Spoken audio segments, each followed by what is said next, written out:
Do the show, yeah. All right, all right. What's going on, sir? Greetings, everybody, and welcome to Unique Perspectives Love Talk Radio. I'm your host, Charles Tixon, and I'm here with my co-host, Mr. Adam Ford. How are you, sir? What's up, fam? On this Friday evening, this snowy, kind of cold outside Friday evening. Doing okay, doing okay. Doing all right, man. You know how it is in Illinois, January. The weather be just schizophrenic and just crazy or whatever like that. That's a good word for it. Yeah. Yeah, because it was snowing earlier today, then the sun came out, and then it's back to cold again. And I think it's supposed to snow later on this evening. So I'm like, Wow. really? Wow. Oh, God. But yeah, man, doing okay. Week was okay. Week was all right, you know. Yeah, I'm glad. I mean, this week flew by fast.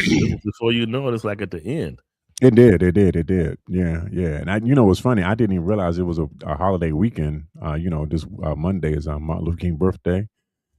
Happy Martin Luther King birthday to everybody. King, I tell you. Yeah, man. All right, so celebrate. We might as well jump off at the top. Let's talk about the crazy stuff in the world. Yeah, let's hit that real quick. Real quick. So everybody that's probably under this, everybody under the sun has probably already seen the viral video by Drewski, where he was. Let me just phrase it. Where to me, where he was acting out what he has seen others doing. I want to be separate. The reason why I'm delicate with this, because me personally, I didn't see it like, to me, he wasn't sitting there mocking the word of God, if you will, or the practices of God himself. Yeah. He was mocking the quote unquote representatives and their behaviors. And so when I saw that, I saw everybody getting the uproar. I'm just like, okay, so this I'm gonna tell you what it did point out to me. Okay. For years, to me, the church has operated much like a really kind of protected entity, if you will, in all facets. Okay. Right? All facets of churches. But if you notice something down through the years, it's always been the thing of if it happens in the house, it stays in the house. Right. And so once something becomes public, it's an outcry. Right. But to me, if I'm not a pastor, but this is the way I see it.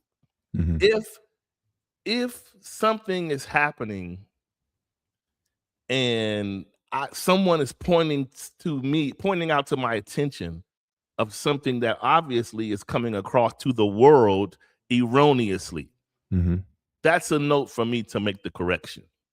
Okay. Unless you just that puffed up and arrogant that you just don't give a blank. Period. Right. To me, that was a checkmate to check yourself, to whom all it has applied. Okay. You know, to give everybody a chance for grace. Okay. Some people, believe it or not, there is a such thing as becoming puffed up. Right. And sometimes someone can light into you in a way and reverence you and worship you in a way where you almost forget that y'all are there to worship God, not you. Right. So I think people have lost their spiritual and heavenly minds and have gotten into a place. And so but to me, what was so key and ironic was how perfectly enacted it was. Man, I'm telling you, just from one end of the church to the, and look, what didn't help it at all, Adam, is he already kind of a big guy with a big voice. So he almost, if you didn't know any better, you would have thought he was a preacher the way he was talking, making jokes, because he had the whole cadences down. Dude. He been watching somebody. He been in somebody's service. That's all I'm gonna say. Maybe he raised up in there. Who knows? But anyway, so yeah. You know what? And so when it first showed up on my YouTube feed, and I was like, what is going on? And I know Drewski, in terms of what he does, he's a comedian or whatever like that.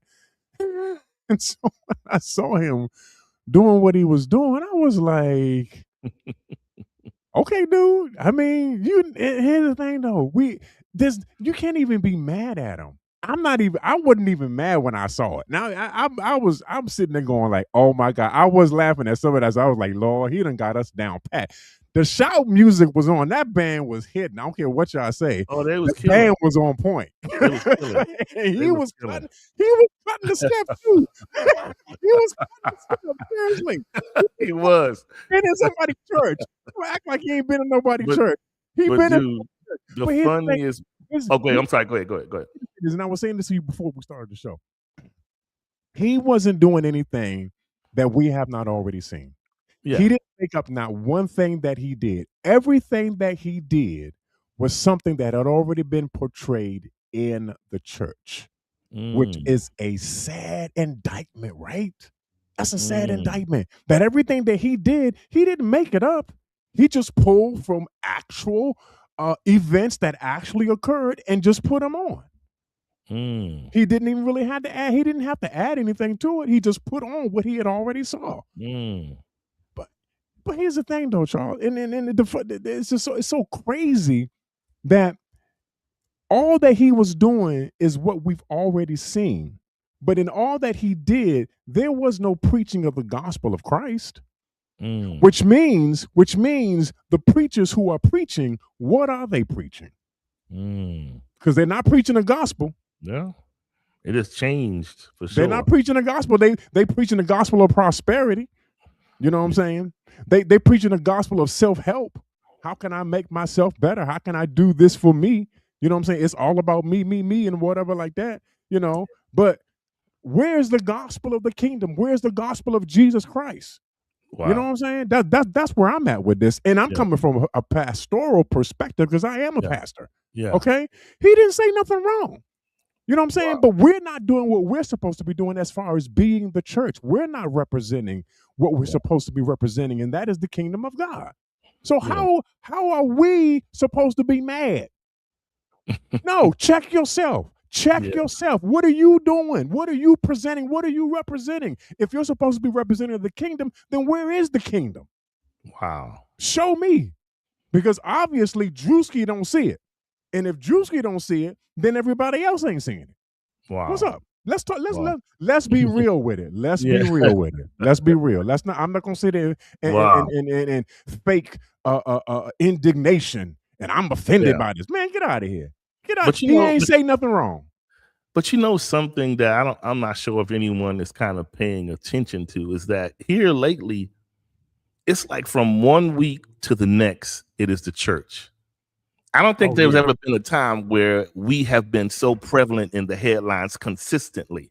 I'm not talking about every now and then something happens in a big splash, but it's like every week it's almost like we just as messy as anything else. Man. Right? It's all over the place. And so I'm saying that to say, I feel like there is an open and a loud indictment happening right before our eyes. And it is on purpose because I always go back to my favorite scripture in the Bible.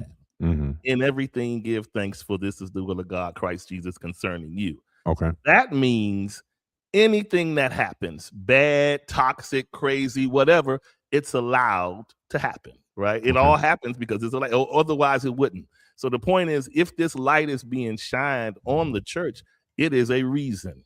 Oh, yeah. And so the thing is, what is going to be your response to it? Are you going to continue to ignore? Because it's a reason it's happening. Because right now, typically, you don't see these kind of things happen. I know we're in the world of social media, but you don't see this happening as consistent as it's happening now, and out and really blowing it up too, in a bad way. So yeah, right. Well, see, that's the other thing too, and that's a whole nother pathway in terms of this conversation is concerned.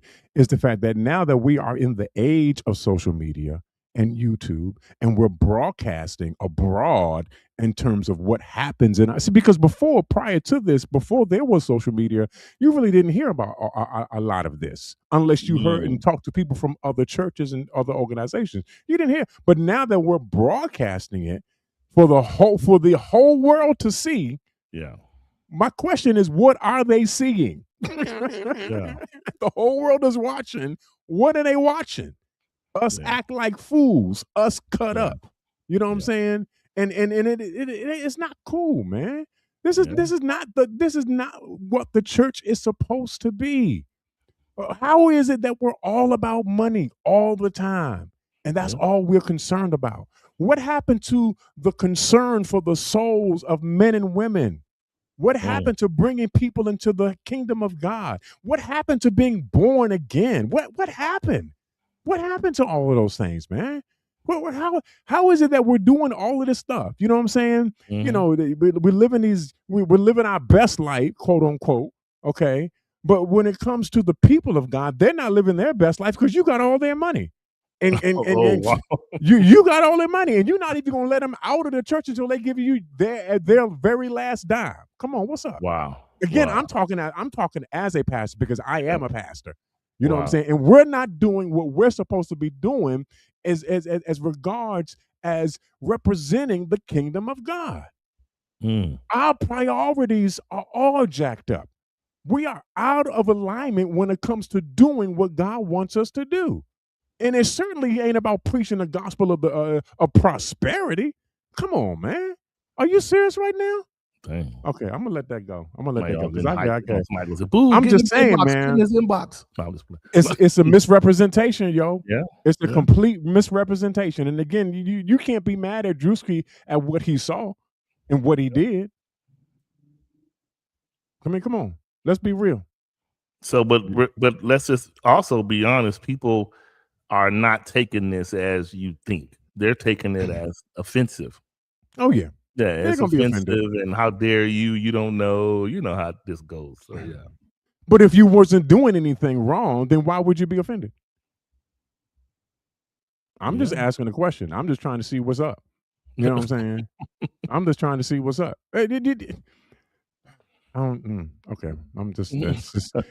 Yeah, I think this is a gut check moment for the Yeah. church, and it's not. We ain't really seen nothing yet. Not really. Yeah. Not really. But this is a gut check moment. What are you really about, people of God? Right. You say you're a Christian, but I don't see your Christian lifestyle. Wow. You know what I'm saying? All So, right. what's up? Somebody all hyped today. All right. I'm just saying, yo. Again, I'm just saying this is because we've been in this way too long to see this. Yeah. We've been in this way too long. This at some point this has to end. You know what I'm saying? When are we finally going to stand up and be who God has called us to be in the world? Salt and light. But here's the other side of it. Hmm. The pastors don't get to be who they are and do what they do without us allowing it. And I'm saying that to say, yeah, the pastors are, some of them are doing all sorts of things. Some of them, not all. Yeah. But they have to have an audience to pull it off. True. So just like the pastors got to check it, the lay members have to check it. Because it shouldn't keep happening over and over to the lay members, right? Because at some point, somebody's not seeing the cues, the flags, or reading the handwriting on the wall. You know what I mean? No doubt. And like I was saying, you just kind of hit on the fact that this is not every church that's doing this, right? Sure. Every church is not doing this, okay? Yeah.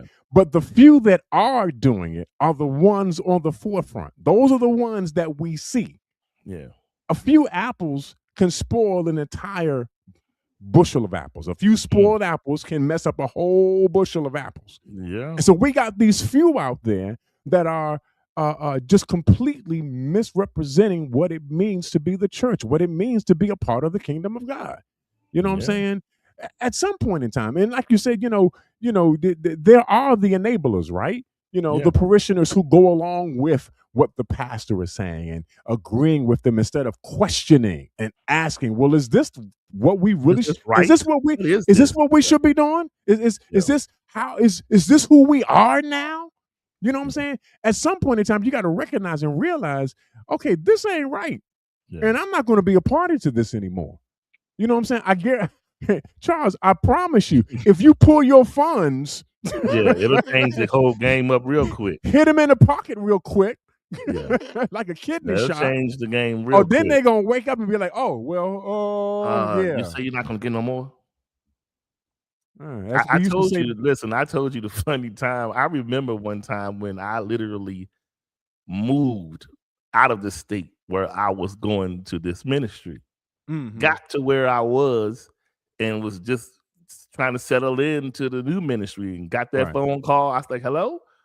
Yeah, the leader wants to know, are you still gonna sing your tithes? I'm not being fed there. No, sorry. Wow. But that was Wow. just crazy to me. Like, you gonna Right. call me out the Right. state for some tithes, and I'm not Right. even going to the church. I'm like, Right. dang. No, But not yeah, how you doing. How you nothing. doing We just need okay? the money. Are you That's it. making it? Wow. Yeah, See, that's see, it. we got our priorities messed up, y'all. We got Yeah. our priorities messed up. And again, this ain't gonna be the last thing that happens as far as Oh, the church more is is concerned. coming. This ain't gonna be the last thing, y'all. That's Yeah. all I'm saying. Y'all best to get ready. For real, real talk. That's all I'm Wow. saying. But anyway, that's not our topic for today. Yeah. I'm Okay. just saying. Let's get Wha- into it, sir. You wanna read the thing goes to honest? Huh? I know you What? don't want to read the thing, but go ahead. Oh my God. Read what thing? You ain't like all you did was write 2 sentences. That's it. I kept it real simple for you. You had to do too much today. Wow. Okay. Anyway, yeah, we about to go today. Let's go. All right. Scar. My desire is to love, but I'm still bleeding. A world that adores the bliss of love, yet resents the process of healing after it's hurt, is considered a scarred existence. All right. So Mhm. I feel let's get into the whole scar thing. Well, do you have that definition up there again that you was reading or no? The one with the about the somebody see I I want caught him I off. want to raise. Good, All this good. reading I'm Caught him doing. off. That's what he need. Yeah. Whatever, bro. Whatever. Anyway, here we go. A scar relationship is one heavily impacted by unresolved past emotional trauma, such as broken trust, neglect, or toxic fighting. These love scars, quote unquote, manifest as persistent insecurity, fear of abandonment, emotional withdrawal, and hypervigilance. Without active healing, these scars weaken the bond, often leading to destructive communication patterns. That's good. Now, here's the key thing I thought about today, and we can go at this from different angles. I'm saving something. Okay, so you ever notice how sensitive we are about scars? And what I mean is this: scars can mean one thing on one side of life, and I'll tell you what it means on the other. So on Right. one side of life, you may have somebody doing something to your face, whether there is something close, whether there a medical procedure, a facial, anything. And the first thing people will say, wait, be careful. I don't want no scar on my face. That's they're conscious of it, of Okay. you potentially scarring them physically.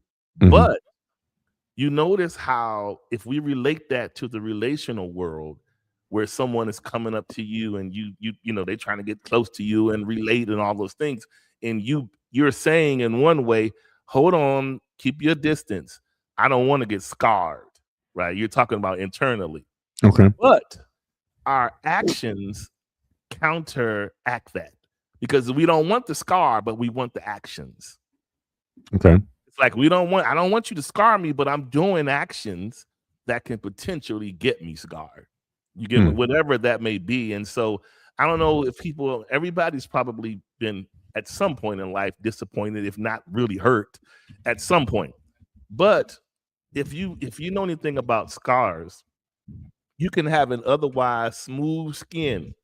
But when you get to those scars, if you got scars on you, there's usually a road bump, right? It's like it's not smooth at that area, right? And so it alters us. After anybody who's been through some things and you've lived to tell, when you have been scarred, it affects you going forward. If we're honest about it, and the problem is not in admitting the scar. The problem is in concealing it while you're trying to love. Okay. Like scars are inevitable. You're going to get them, right? And some of them are apparent. People can walk up to you and see them. If we're talking the natural side of things, they can see you. Oh, where'd you? First thing they're going to say, how did you get that? People want to hear the story, right? And so it's no different in the love world. The first thing we do when we're talking about things or we meet someone, as soon as someone gives you a little inch of a story about a scar, they want to hear how it happened. So, so scars are normal.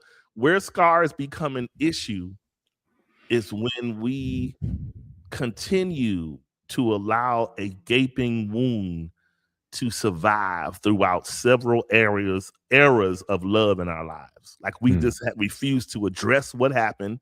And somebody could bring up a person's name 10 years later and the person could tear up. That says a lot, right? Not just that's a lot of things, and or bring up an instance, and people may not want to go to a certain neighborhood, a certain city, a certain place, a certain church, wherever that scar occurred. People try to steer far from it, right? But we don't deal with it enough to be able to move forward in life in a healthy way. You know what I mean?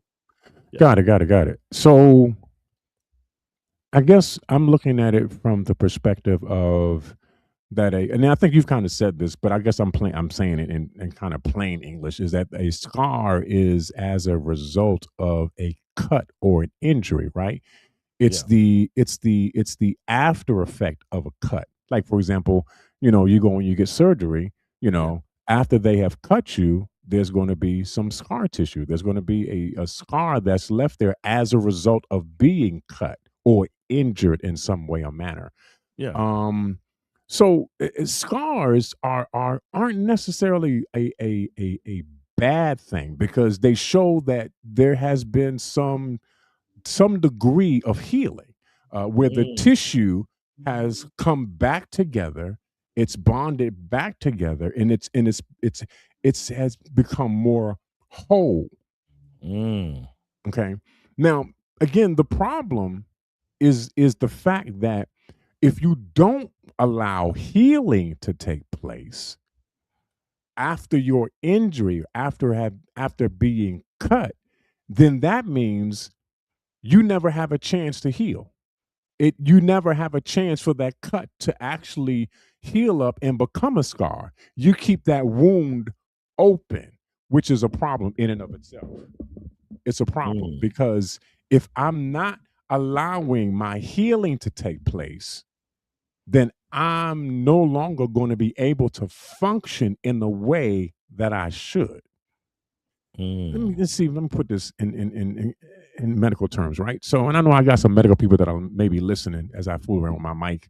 So, if you're in the medical profession and you come across people who have broken bones, things of that nature, open cuts, open wounds, you have to go through a process of cleaning that wound, getting that wound irrigated, getting some type of antiseptic on that wound, getting some salve or some medicine on that wound to help that wound to heal, so you don't bleed out, basically. Because while that wound is open, you're prone to bleeding. You're prone to leaking, and you'll be bleeding all over the place. You got people who come into the ER, they got all these wounds on them, these open cuts on them, and they're bleeding out. And so one of the things you need to do is you need to get to that person, clean that wound out, and then you need to also, if depending on how deep that wound is, Charles, you might have to put some sutures in there. You might have to put some stitches in that wound in order to close that wound up. And in closing up that wound, that's how you produce a scar, because the scar is the result of a cut or injury that has been opened on you. But if you never allow that wound to heal, if you never go to a place or get to a place to allow that wound to heal, then you're no longer going to be good for being able to do things. You know what I'm saying? And when you apply this to a relationship, right?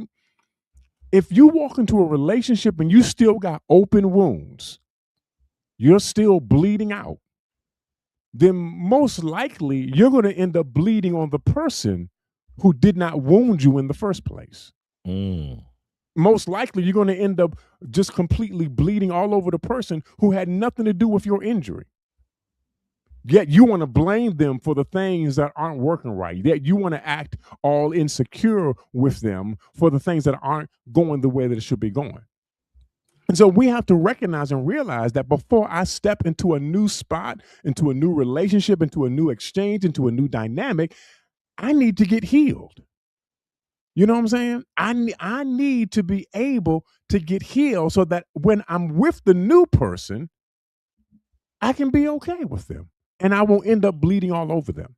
how many arguments have you had where something got triggered in you and all of a sudden you were back at that moment in time with the previous person?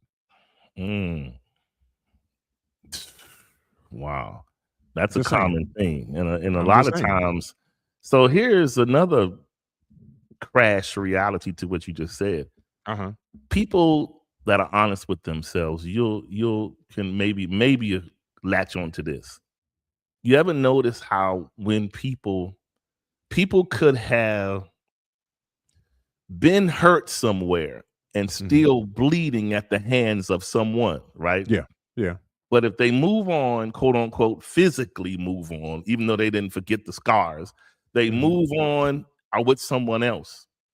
But when that someone else disappoints them, you know what? I'm going back into Blood Mansion. Wow. Because it's comfortable there. That Wow. it happens. It's like the person that took that knife and sliced you up one side or the other. You go right on back and say, "Did you sharpen the knife? I just want to come hang around." Because it's comfortable. At least I know how you cut. Wow. You understand what I'm saying? That right there to me is one of the biggest poisons to how we move around, because if we don't ever get the lesson out of it, we stay wounded. Yeah. And I think what we should talk about is, what does bleeding look like in the sense of not physically, but bleeding in attributes. Okay. And let me see.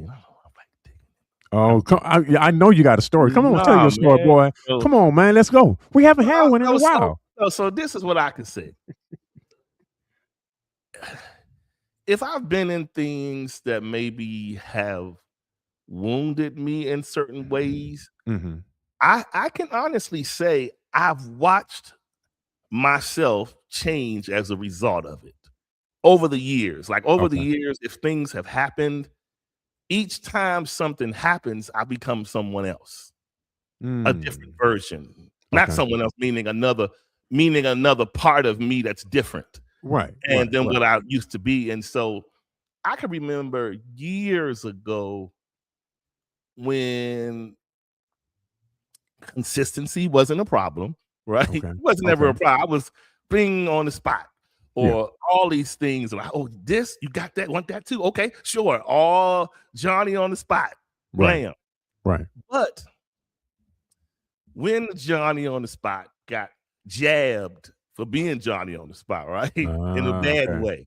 Yeah. So for me, I can remember this the precise time when that situation ended. And then as I moved on, I saw myself, one of the first things I saw myself do was become super evasive. I stopped being consistent. Right. On purpose. Yeah. On purpose, I was just, you would ask me something, well, and I have to, and even to this day, Adam, I have to check myself when I see myself moving into that way, right? And that was long ago. But the point is, it's like it became a learned behavior in that bleeding part of life, where it's like when someone might be saying, hey, let's go do this. Well, it could be Monday. I'll let you know on Sunday, but the thing is on Friday. I know. But anyway, so the point was, but no, seriously, it was in my mind. This is the way I looked at it. You can't keep being this sap for love, right?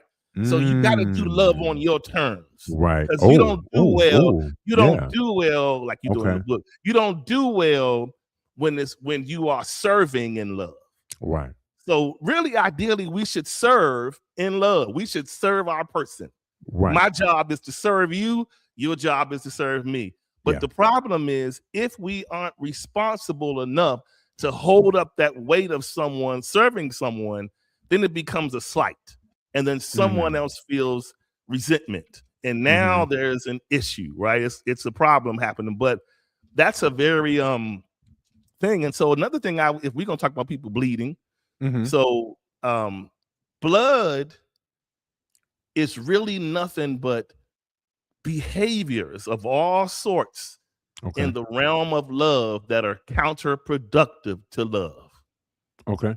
Behaviors any kinds of behaviors that aren't pushing towards pro-love and the things that the fruits that it bring, it is blood, right? And so sometimes we have to just call it what it is and say, when somebody is mad, a lot of times we'll get in these big blown out arguments, and then people will generalize it and say, I'm so tired of you blah blahs.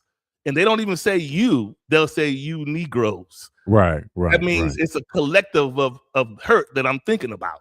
Not just you. Yeah, you hurt me, but I'm tired of y'all because it's the same thing. And so we have to be able to pick up on these things when we see them, because everybody arrives where they are. And even in the way someone treats you, whether good or bad or the worst, there's a reason they got to be that person. It's not an excuse for it, but people get there because of the scars they've endured. And people are trying to live their lives in the most scar preventative way going forward. Like, how can I live my life and avoid these scars? I know I gotta be like Uncle JoJo, whoever's making up a name. I can be like this person. I'm gonna be like Clark Kent. I'm gonna be like James Bond. I'm never gonna be this person again.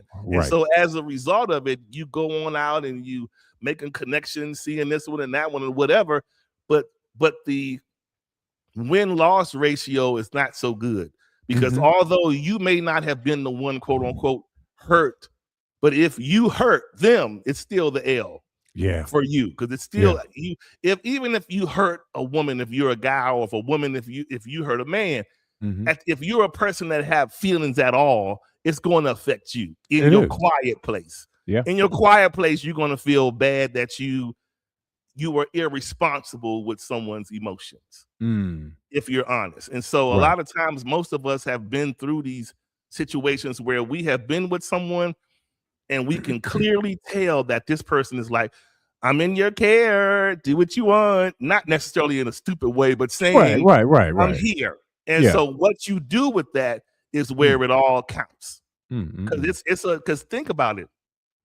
I always say this. When I think about it, this may sound crazy to say it this way. Here we go. But to me, it's weird how this occurs, but you don't really experience the burn of love until something breaks.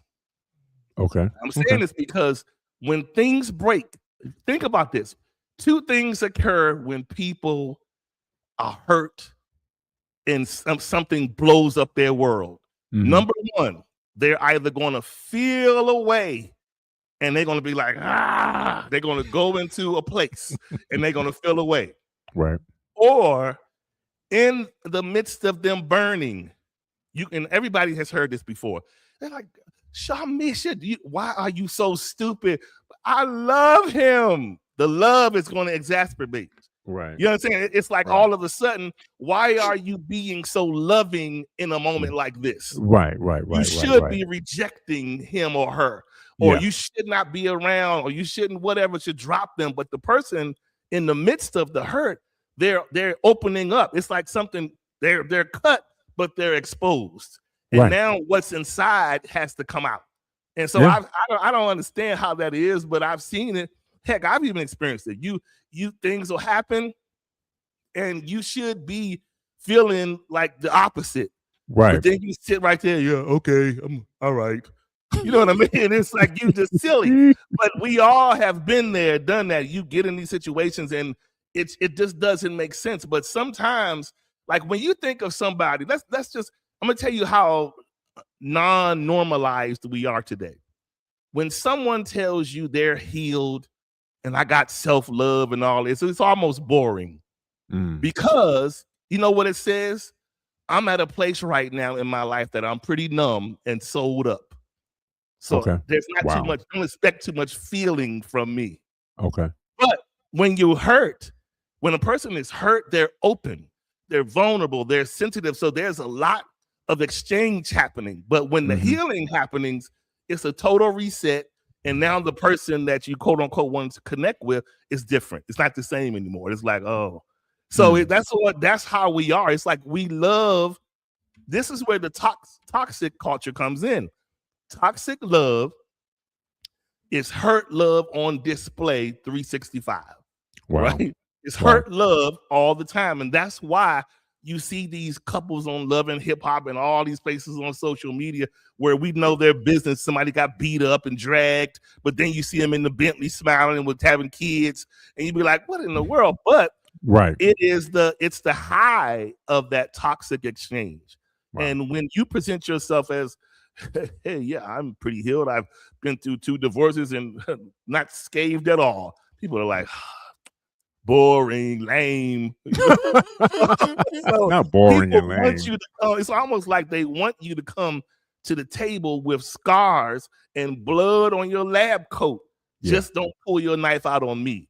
Wow. That's the craziest part about how we think. We can see you showing up with a bloody lab coat and think that somehow we're going to go to dinner, go out the country, go here, and there, and you're never going to nip me. You know what I mean? Yeah. You know what's interesting? I was sitting there thinking, for some reason, not for some reason, but I watch like a lot of medical dramas and medical shows. Well, you learn a lot watching those kind of shows or whatever like that, right? And one of the things that's interesting about those shows is they have to do what they call like a sonogram on you. If you come into the hospital, you come into the ER, you have some type of accident, some type of trauma that took place. They have to do a sonogram basically to look inside of you to see if you have, watch this, internal bleeding. Now, here's the thing. Right? So sometimes when you get hurt, you get a cut on you. You know, we can see the cut, right? We can see the cut. We can see that you're bleeding out, and we need to stabilize you as soon as we possibly can because we don't want you to bleed out and die. But then there are moments when you get hit with a trauma where the bleeding is not visible, Charles. The bleeding is taking place on the inside. Nobody knows that you're bleeding. Watch this. You don't even know that you're bleeding because it's on the inside. And often what happens is we end up coming out of relationships, suffering trauma and injury from those relationships. We look at ourselves on the outside thinking, I'm okay. I made it. I survived. Not realizing, Charles, that we got internal bleeding. Wow. On the inside. And nobody can see it. We can't even see it until we get to a space, into a place where we can actually get some type of diagnosis as to what's happened. Now, here's the thing, though, Charles. Now, there are going to be some outward signs. You might not necessarily see them in a physical way, but there are going to be some outward indications that internal bleeding is taking place. One of the places that they look is in your belly, in your stomach, to see if blood is pooling there. And if so, then what happens is, I think it's called a distended, when the blood begins to fill up and your belly begins to get harder and harder because that's where the blood is filling up at. Wow. You know, but you think you're okay. You're walking around hurting, bleeding on the inside, and nobody can tell. And so you walk into a relationship not thinking anything is wrong. And then all of a sudden, like I said before, something happens, triggers you, and all of a sudden you at the person like you about to kill him because you got internal bleeding happening on the inside. Some of us have really need to take a moment to check ourselves. Yeah. Check yourself out. You know what I'm saying? And investigate as to why you're behaving or acting or saying what you're saying to the person that you supposedly love. Because often if you trace it back, you'll begin to realize, oh, this is from such and such situation that happened in my life. You didn't have anything to do with that. So let me not penalize you. Let me go back to the source of this situation and deal with it there. In January 2026, we need to really begin to investigate ourselves and find out why we're hurting the way that we're hurting. Find out why we're bleeding the way that we're bleeding. Charles, sometimes when it comes to dealing with some of these issues, uh, uh, uh, uh, uh, sometimes getting healed hurts, and if you do it in the right way, right? Yeah. Sometimes it doesn't always feel as good as you would like it to feel, but in order for it to be effective, you got to go through just a little bit of something in order to get the healing. Otherwise, you're going to continue to walk around with this pain, with this issue in your life, completely unresolved. Wow. When are we going to get healed? When are we actually going to become the whole person that we're supposed to be? It was one of the things that I know that I had to do, that my spiritual father told me to do after I gotten divorced from my wife, my first wife, that I needed to go seek out professional help. I needed to deal with the emotions that I had, the mental stuff that was happening on the inside of me. I needed to go talk to somebody to really unpack and deal with these scars and these injuries, so that when the next person came up, I did not unlawfully penalize them for what somebody else had done to me. But often, unfortunately, a lot of us don't do that. We just move straight ahead, and not to be cruel and crass, but you know the old saying, in order to get over somebody, you got to get under somebody. Yeah. A lot of y'all getting under. But it ain't good. It's not good. It's not good, y'all. It's not good. It's not good, bro. It's not good. Right. But no, man. No. Wait a minute. Oh, man. We done hit something right there. No, for real. Listen, it is a mind trick that we tell ourselves, because when it starts raining, so to speak, in people's lives, the first thing we normally do is say, "Oh, where is cover? I need to get out of this." And you want to go to the familiar, because even think about it, even when we know we live in climates where it rains, what do? We get us a nice umbrella that we can pull out when we need it. Okay. And so when it's raining in our life, the first thing we do, as opposed to saying, and sometimes, have you seen those movies when it looks so freeing when it starts raining, and it gives you the impression that, how could my day get any worse? Okay. And then the person will just drop their arms and raise their hands up, and they'll scream and say, "Whatever, rain on me." It's a moment of freeing happening, right? But that's the healthy way to handle it, because you didn't ask for it to happen. It caught you when it did, off guard. Yeah. But what we do is, when stuff happens in our life, the first thing we look for is, who in my Rolodex is a good umbrella.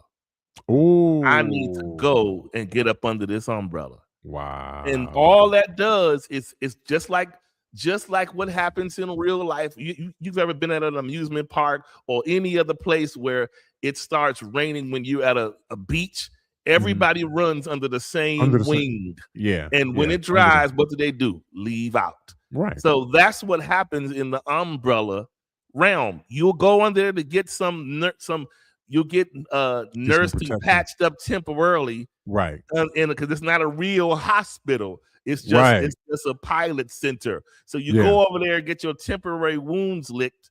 Then after that, you realize, well, it's not raining no more. I guess I'll just go on home. Thanks for taking me in, though. And so that's the cycle a lot of people live in. It's just in and out of umbrellas. When the rain comes, back over there. Back out. Charles. Back over there, back out. Yeah. Wow.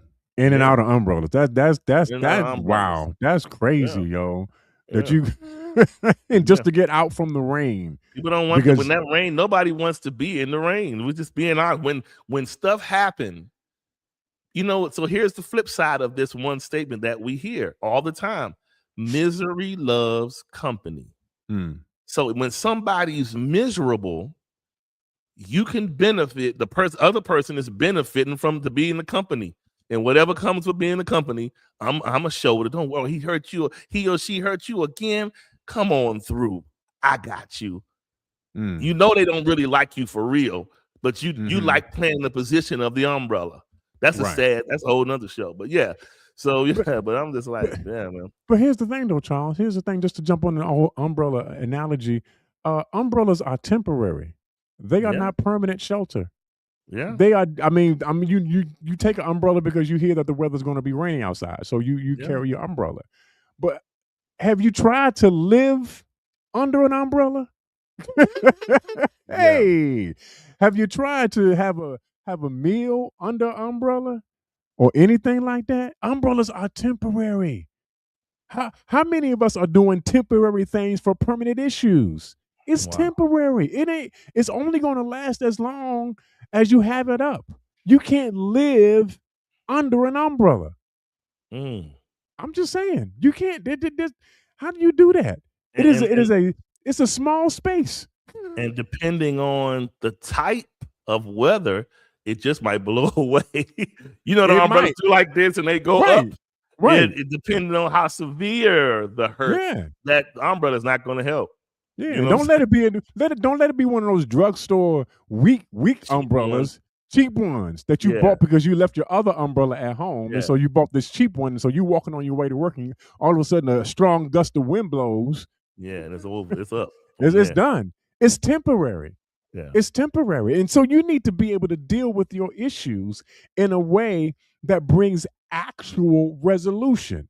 You're doing temporary things to I guess make you feel good in the moment, but you're not really addressing what the actual issue is. Y'all don't really want to have a real adult conversation about this. You know what I'm saying? Because for so long we're sitting here and we're avoiding what the real reason why you're bleeding. The real reason why you're bleeding. Okay. Is whatever it is whatever that injury is that you sustain from whatever person. But for whatever reasons, you don't want to go to the ER to get this thing addressed. You figure, well, if I just put a Band-Aid on this cut, this deep cut on my leg, I should be fine. Yeah. And you walking around bleeding all over the place. You got a trail of blood behind you because you got an umbrella. You got a temporary situation. So think about this. If we look at it this way, most injuries that happen, I'm not saying all, that cause blood reaction, right? Mm-hmm. Some of them are freak accidents, maybe faulty things not of your own, right? You can't help. Okay. But in most cases, it is a result of getting close to something that you have been warned is harmful, or being careless. Okay. When you're one or two of those things, like if you know that over there in that area with that type of person is probably not good for you, right? Right. But you figure, well, I got on my jeans and my flannel. I think I could be all right. And you go over there anyway, not realize it can cut through that too, right? Or you'll be careless going in places and not necessarily overall checking your environment. And then next thing you know, bam, you injured. Right. So I'm saying that to say it's not always about just being on the reactive end of going to get healed or to the hospital when you get cut and bleed. It's sometimes being proactive to not get cut, period. Right. You know what I mean? So yeah, that you actually are, dealing with it in a manner that says, okay, you're actually putting more thought into it. Yeah. You know what I'm saying? You're not just, like you said, reacting to the situation, but you're actually thinking about, okay, this is what I need to do in order to get myself together, in order to become whole.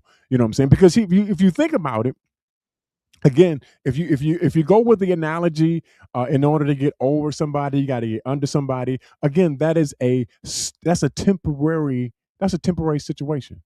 And here's the thing, though, right? So it will make you feel good for a moment, in that moment. But after that moment is gone, guess what? You still got to deal with your issues. Yeah. You still need to address what you need to address. It didn't go anywhere. It's still sitting right there waiting on you. Wow. What we doing? You know what I'm saying? Wow. At some point in time, you're going to have to address those things. And I know we don't necessarily want to, but you have to. You got to deal with this stuff, man. If you're going to be good for the next phase of your life, if you want to be good for what's coming in your direction, if you want to be good for your future, you got to take care of your stuff today. You sitting here dredging your past, dragging your past, you know what I'm saying, like dead bodies, you know what I'm saying? But you don't want to deal with this stuff. You don't want to deal with these issues that are completely unresolved. At some point in time, you got to deal. It absolutely. I'm not saying that it doesn't. Yeah. Let's not be afraid of doing a little bit of work. That's what it is. People, if we honest, we don't want to do the work. It takes work. It takes a lot of work to fix things. Think about people who live in homes that have really stuff that can cause a lawsuit. You know that basement step is one person with a heavy weight from cracking and falling through. Oh yeah, but you just say, well, I'm keep the door closed, and nobody should go down there. Right.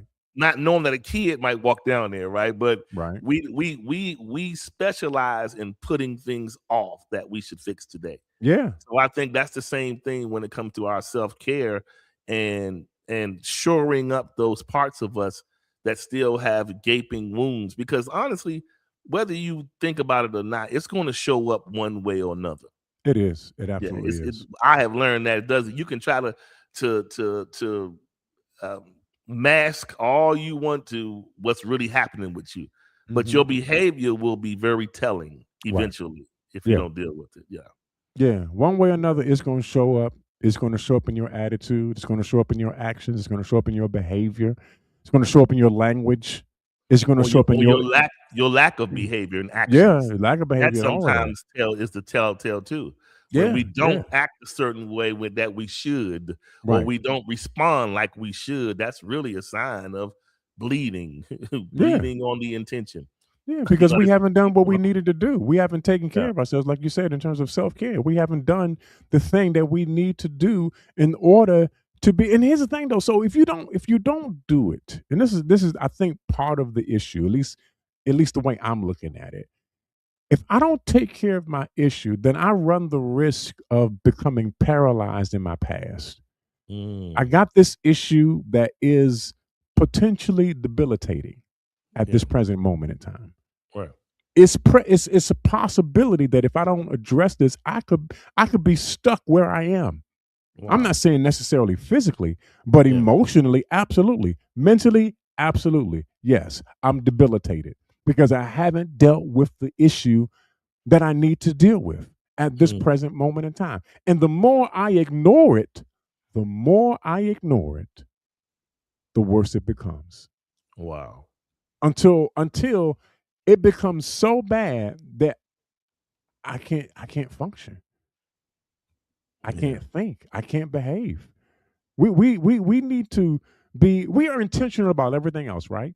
We're intentional about going to college and getting our degree. We're intentional about starting that business. We're intentional about getting in a relationship, but we're not necessarily as intentional when it comes to taking care of us and doing what we need to do to make sure that we are in a good space.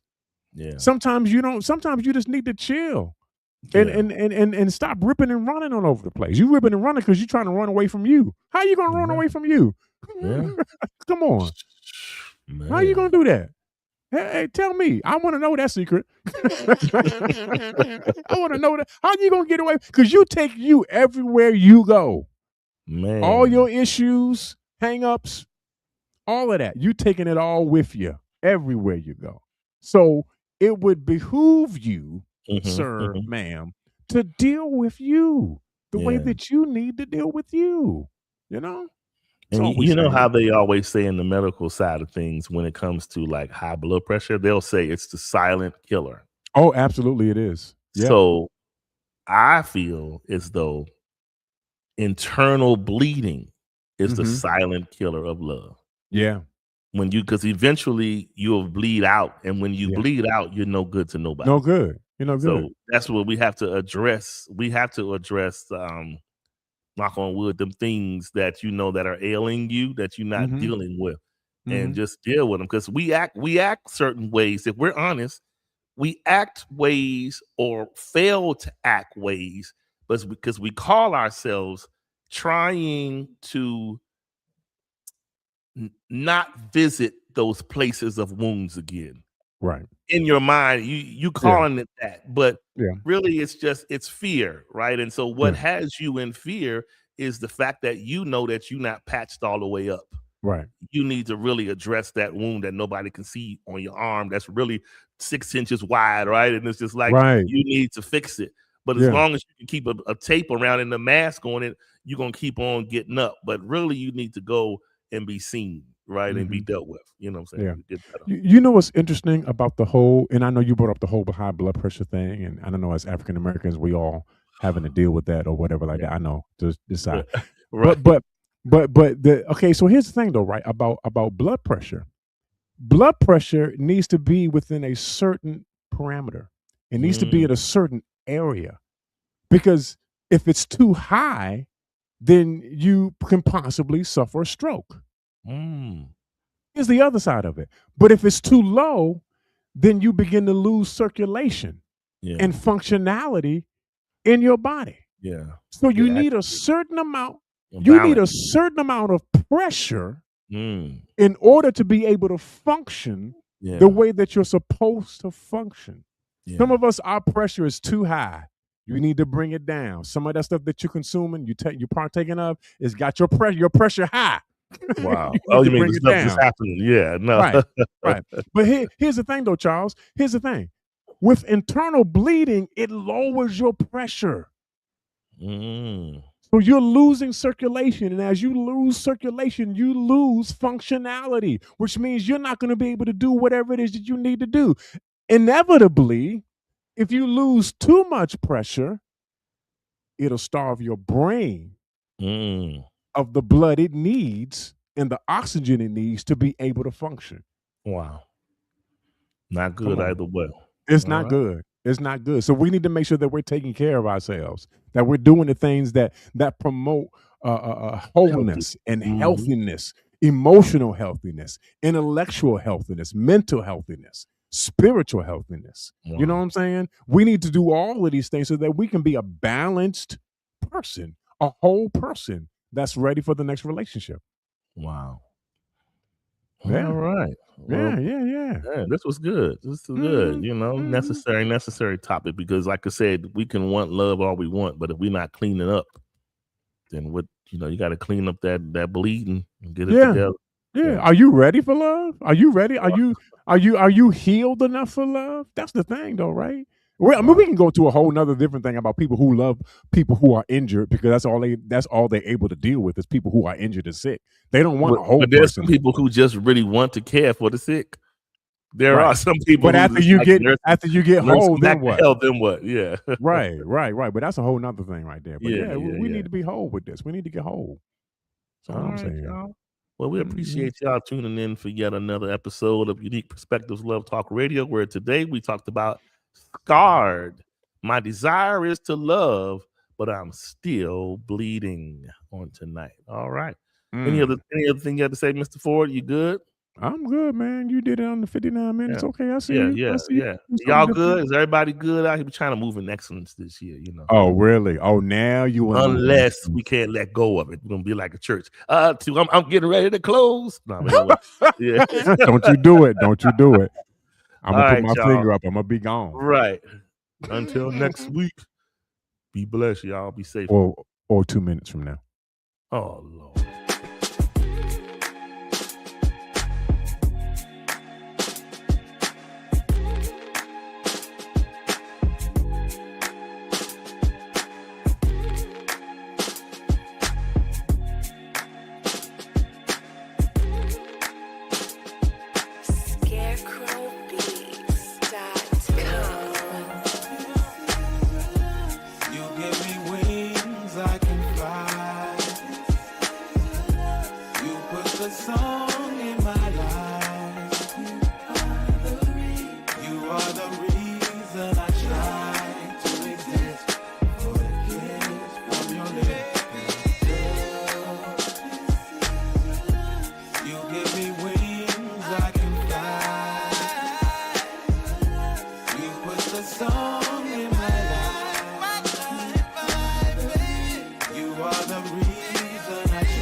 All right. All right, y'all. We'll holler at y'all. Unless you got some unplugged, Adam. Uh-oh. I mean,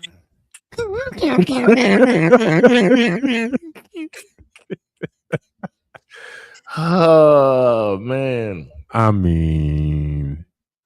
I don't have no unplug. I just want to encourage people to get whole. I want to encourage people to get whole. Yeah. That's all. I really think. I mean, that's how you get what you want. To be honest, the things that we desire and want comes through wholeness, but we don't like that word. It's because it seems like it's unattainable. Wholeness, like. Well, I think sometimes when we think about wholeness, we have this idea, or getting healed. We have this idea that it is an instantaneous process, but it's not. To really get whole takes time. And for some of us, we don't have the patience to wait to get whole. Yeah. We want what we want as soon as we want it. We want it right now. But real healing takes time. Yeah. And it's not through someone else. It's not. Much as people look forward to being reignited when they meet a person that they feel that is right. Yeah. But it does not come from that. It's an inside job only. Yeah. Because when that new person or new people can give you that rush, and then when it's over, you back like a junkie because it's gone. So that's why I said the real satisfaction comes from doing it yourself. Yeah. When you learn to love being around you, even if it's quiet and you alone, if you can love you, then you're doing good. Most people can't sit with themselves for a long period of time. They're going to get really upset and want to do something else, right? But when you learn to enjoy you can invite someone into your world and not feel like if they move left or right, you're going to have a conniption. Right. You're content with you. So, that's all. All right. Real talk. Y'all have a great weekend and be safe. Yeah, be safe, y'all. Right. Be warm too. Be warm because it's cold outside. It's warm. For real. It's cold.